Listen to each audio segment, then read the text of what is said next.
السلام عليكم ورحمة الله وبركاته. الحمد لله رب العالمين والعاقبة للمتقين والصلاة والسلام على سيدنا محمد أشرف الأنبياء والمرسلين وعلى آله وصحبه أجمعين. قال الله تعالى في القرآن العظيم والفرقان المجيد: أعوذ بالله من الشيطان الرجيم. بسم الله الرحمن الرحيم. وهم يسترخون فيها ربنا أخرجنا نعمل صالحا غير الذي كنا نعمل أولم نعمركم ما يتذكر فيه من تذكر وجاءكم النذير فذوقوا فما للظالمين من نصير. صدق الله العلي العظيم.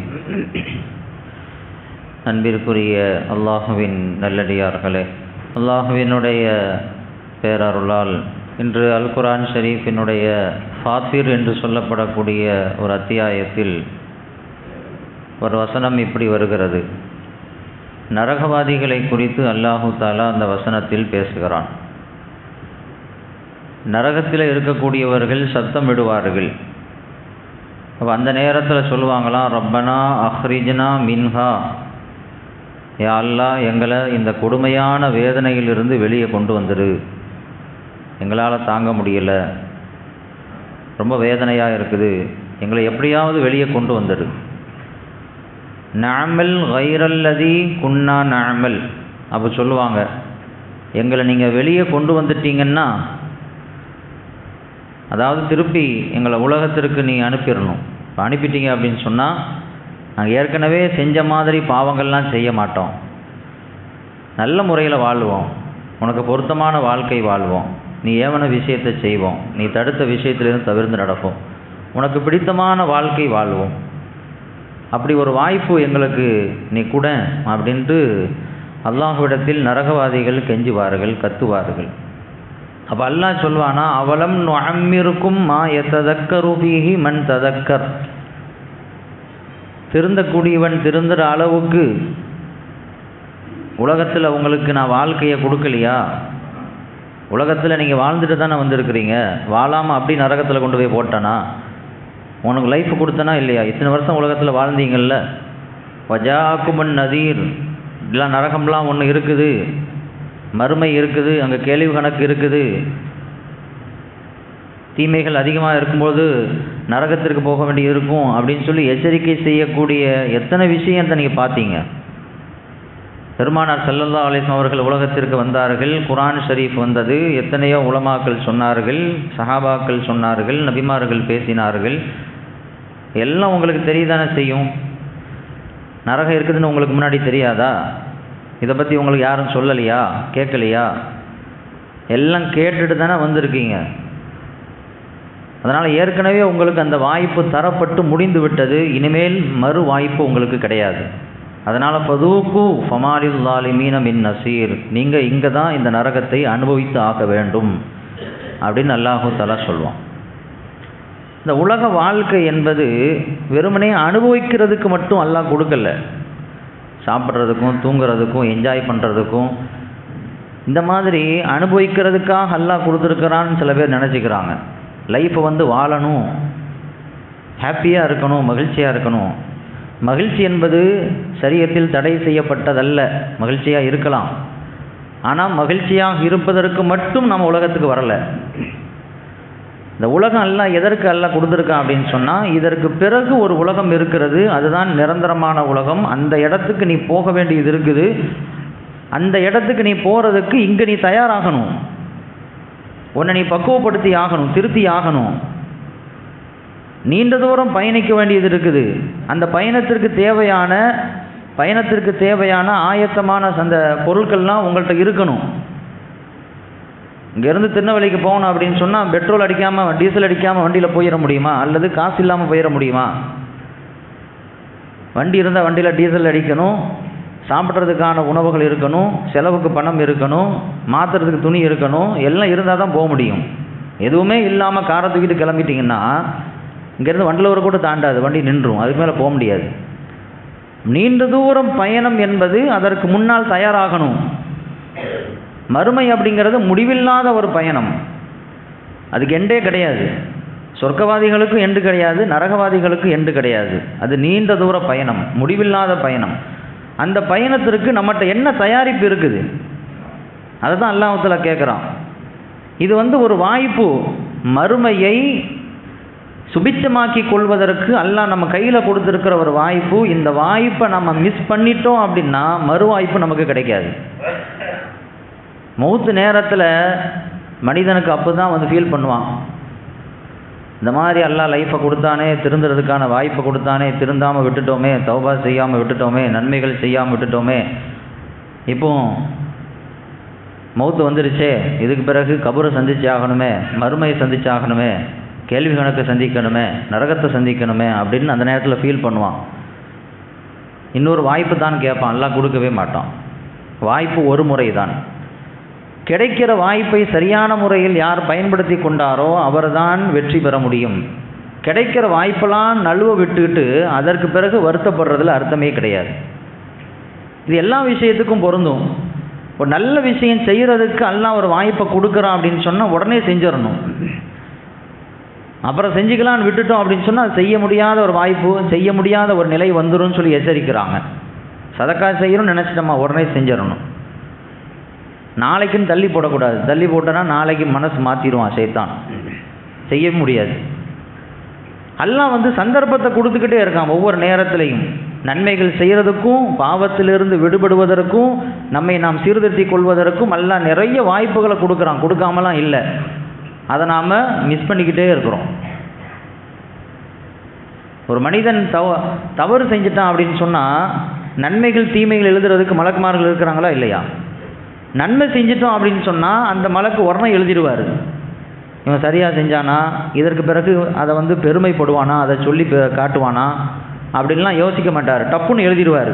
2 ரக்காத் தொழுதான் இவன் அப்படின்னு எழுதிடுவார். ஏன்னா அந்த தொழுகை கரெக்டாக இருக்கணும். ஆனால் பாவம் செஞ்சால் அந்த மலக்கு எழுதுவதற்கு முற்படுவாராம். இவன் இன்றைக்கி பாவம் செஞ்சிட்டான், பொய் சொல்லிட்டான், இந்த மாதிரி புறம் பேசிட்டான் அப்படின்னு எழுதுவதற்கு பேனாவை கொண்டு போவாராம். அந்த நன்மை செய்யக்கூடிய, நன்மை எழுதக்கூடிய மலக்கு தட்டி விடுவாராம், எழுதாத அல்லாஹ் தடுக்கிறான், அவன் தௌபா செய்கிறான்னா பார்ப்போம், கொஞ்சம் வெயிட் பண்ணு அப்படின்ட்டு அந்த நன்மை எழுதுவதற்கு ஒரு மலக்கு இருக்கிறார்ல, அவர் கையை தட்டி விடுவாராம், எழுதாத கொஞ்சம் வெயிட் பண்ணு. மறுபடியும் கொஞ்ச நேரம் கழித்து எழுதுவதற்கு பேனாவை எடுப்பாராம், இவன் இன்னைக்கு பாவம் செஞ்சுட்டான் அப்படின்னு மறுபடியும் தட்டி விடுவாராம், எழுதாத. இப்படியே 6 முறை தட்டி விடப்படும். 6 முறை அந்த பாவத்தை எழுத முற்பட்டு அவர் அந்த பேனாவை எடுத்துக்கிட்டே இருப்பார்.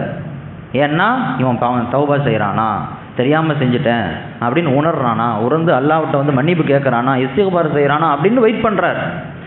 அல்லாஹ்வினுடைய கருணையை பாருங்கள். நன்மை செய்யும் பொழுது அல்லாஹ் வெயிட் பண்ண வைக்கல, உடனே எழுதுங்கிறான். தீமையை செய்யும் பொழுது வெயிட் பண்ணு, மனிதன் பலவீனமானவன், தௌபா பாவம் செய்ய தான் செய்வான்.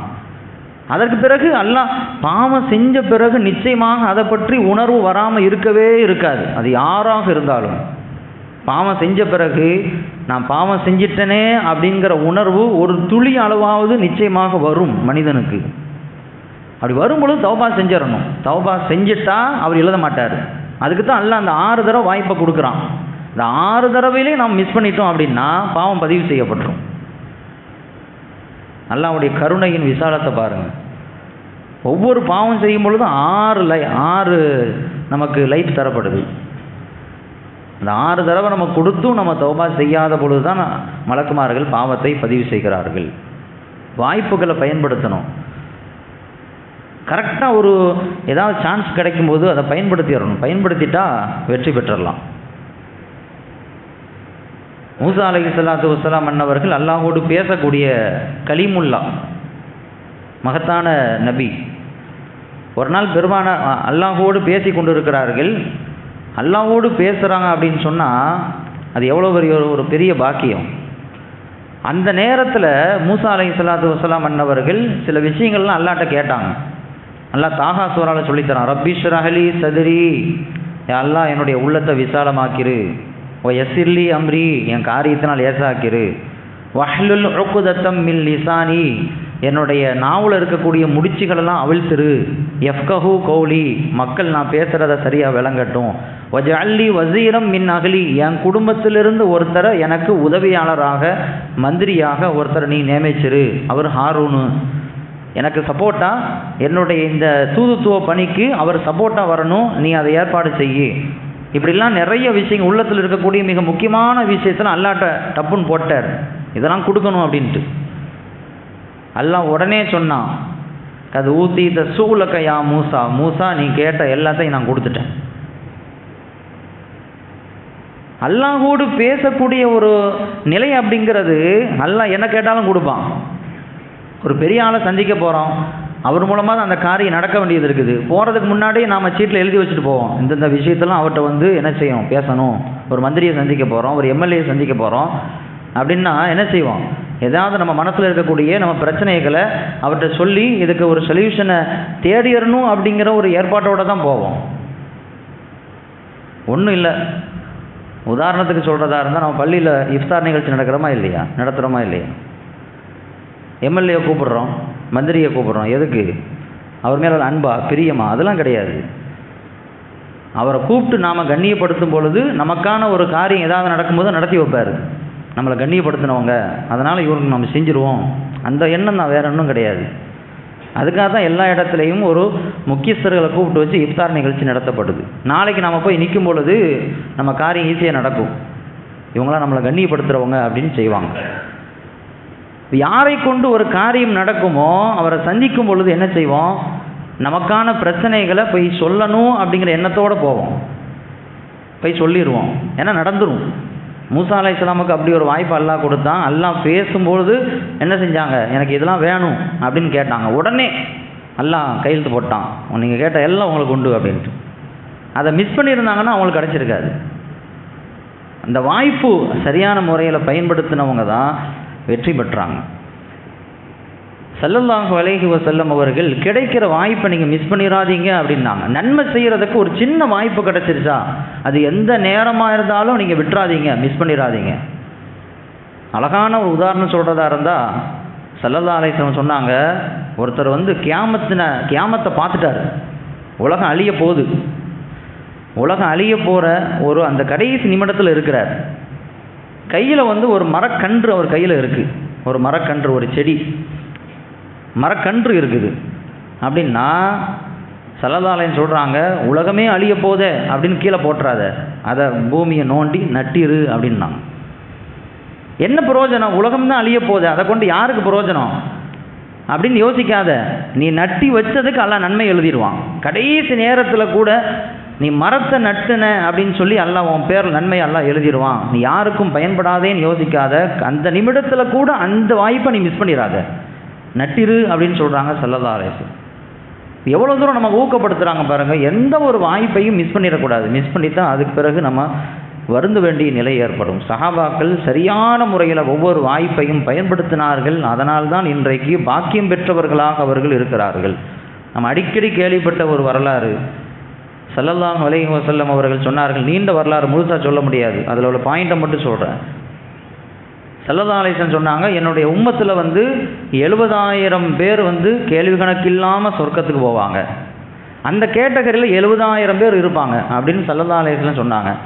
அப்படி சொல்லும் பொழுது பக்கத்தில் இருந்த உக்காஷா என்று சொல்லப்படக்கூடிய ஒரு நபித்தோழர் பெருமானார்கிட்ட கேட்டாங்க, யா ரசூலல்லாஹ், அந்த 70,000 பேர் கேள்வி கணக்கே இல்லாமல் போவாங்கன்னு சொல்கிறீங்களே, கேள்வி கணக்கு அப்படிங்கிறது அதை சந்திக்கிறது அப்படின்னா ரொம்ப பெரிய ஒரு போராட்டம். நீங்கள் சாதாரணமாக ஒரு வேலையை தேடி போகிறோம் அப்படின்னா அது எவ்வளோ ஒரு டென்ஷனோடு போவோம், என்ன கேள்வி கேட்பானா தெரியலையே அப்படின்ட்டு, சரியாக பதில் சொல்லிடுவோமா தெரியலையே அப்படின்ட்டு பயத்தோடு போவோம். அந்த பயத்திலே மிஸ் பண்ணிடுவோம். அல்லாஹ் கேள்வி கேட்குற அந்த நிகழ்வு எப்படி இருக்கும், மஹ்ஷர் மைதானத்தில் பயங்கரமான பதட்டமான ஒரு நிலை. எல்லா மனிதர்களும் ட்ரெஸ் இல்லாமல் தான் இருப்பாங்க, வருது ஹதீஸ் ஷரீஃபில் வருது, ட்ரெஸ் இல்லாமல் இருப்பாங்க. ஆனால் தன் உடம்புல ட்ரெஸ் இல்லைங்கிற உணர்வே அவனுக்கு இருக்காது. ஏன்னா இப்படி தான் இருப்பான், என் நிலை என்ன ஆகும், அல்லாஹ் என்ன கேட்பான், சொர்க்கம் கொடுப்பான் நரகத்தை கொடுப்பானோ அப்படின்ட்டு. அப்படி பதட்டமான நிலை, அதை சமாளிக்கிறது சாதாரணமான விஷயம் அல்ல. அல்லாஹ் எல்லோருக்கும் கேள்வி கணக்கை லேசாக்கி தரணும். அப்போ அப்படிப்பட்ட கேள்வி கணக்கே இல்லாமல் சில பேர் சொர்க்கத்துக்கு போகிறாங்கன்னா எவ்வளோ பெரிய பாக்கியம். உக்காஷா கேட்டாராம், யா ரசூலல்லாஹ், அந்த 70,000 பேர் என் உம்மத்தில் போவாங்கன்னு சொல்கிறீங்களே, அதில் நான் ஒருத்தனாக இருக்கணும், துஆ செய்யுங்க அப்படின்னாங்களாம். ஸல்லல்லாஹு அலைஹி வஸல்லம் கேட்டால் உடனே கிடச்சிரும்ல. அன்த மின்ஹும், ஸல்லல்லாஹு அலைஹி வஸல்லம் சொல்லிட்டாங்க, நீ அந்த 70,000 பேரில் ஒருத்தனா இருப்ப, கவலைப்படாத அப்படின்ட்டாங்க. கேட்டவனை கிடச்சிருச்சு. அடுத்து இன்னொரு சஹாபி, யார ரசூலல்லாஹ், நானும் ஒருத்தனா இருக்கணும், எனக்கும் துஆ செய்யுங்க. ஸல்லல்லாஹு அலைஹி வஸல்லம் சொன்னாங்க, சபக்கக்க பிஹா உக்காஷா, அந்த வாய்ப்பை அவர் தட்டி பறிச்சிட்டார். உன்னை விட அவர் முந்தி போயிட்டார். நீ ஃபஸ்ட்டு கேட்டிருந்தா உனக்கு கிடச்சிருக்கும், நீ முதல் வாய்ப்பை மிஸ் பண்ணிட்டல்ல, உனக்கு அந்த வாய்ப்பு கிடையாது அப்படின்ட்டாங்க. சபக்கக்க பிஹா உக்காஷா, உக்காஷா அந்த வாய்ப்பை பறித்து கொண்டார், எடுத்துக்கொண்டார், அதில் அவர் முந்திட்டார், அதனால் அது அவருக்கு கிடைச்சிருச்சு, உனக்கு இல்லைன்னாங்க. அந்த வாய்ப்பு ஒரு செகண்ட் வாய்ப்பை உக்காஷா ரலியல்லாஹு தஆலா அன்ஹு பயன்படுத்தியதால் கேள்வி கணக்கின்றி சொர்க்கம் செல்லக்கூடிய அந்த 70,000 பேரில் அவர் ஒருத்தர் இருப்பார். கணக்கச்சிதமாக கிடைக்கக்கூடிய அந்த சான்ஸை மிஸ் பண்ணக்கூடாது. மிஸ் பண்ணிட்டோம் அப்படின்னா பின்னால் வருந்த வேண்டிய நிலை ஏற்படும். இந்த உலகம் அப்படித்தான், இந்த உலகத்தில் நமக்கு கொடுக்கப்படக்கூடிய ஒவ்வொரு வாய்ப்புகளும் அப்படித்தான், குறிப்பாக இந்த ரமலான் அப்படித்தான் நமக்கான வாய்ப்பு. அல்லாஹ் தொடர்ந்து நிறைய ரமலான்களை சந்திக்கக்கூடிய நசீபை தரணும். கிடைக்கிற இப்போ இருக்கக்கூடிய ரமலான் நாம் பயன்படுத்துகிறோமா அப்படின்னு நம்ம யோசித்து பார்க்கணும். இந்த வாய்ப்பை மிஸ் பண்ணிட்டோம் அப்படின்னு சொன்னால் பெரிய ஒரு வருத்தப்பட வேண்டிய நிலை ஏற்படும். அல்லாஹ் ரப்புல் ஆலமீன் வாழ்க்கையில் அல்லாஹ் தருகின்ற ஒவ்வொரு வாய்ப்புகளையும் சரியான முறையில் பயன்படுத்த தௌஃபீக் செய்வானாக. குறிப்பாக ரமலானுடைய காலங்களில் அல்லாஹுக்கு பொருத்தமான காரியங்களை மட்டுமே செய்யக்கூடிய மக்களாக நம்மை ஆக்கி அருள் புரிவானாக. வ ஆகிரு தஅவானா அல்ஹம்துலில்லாஹி ரப்பில் ஆலமீன்.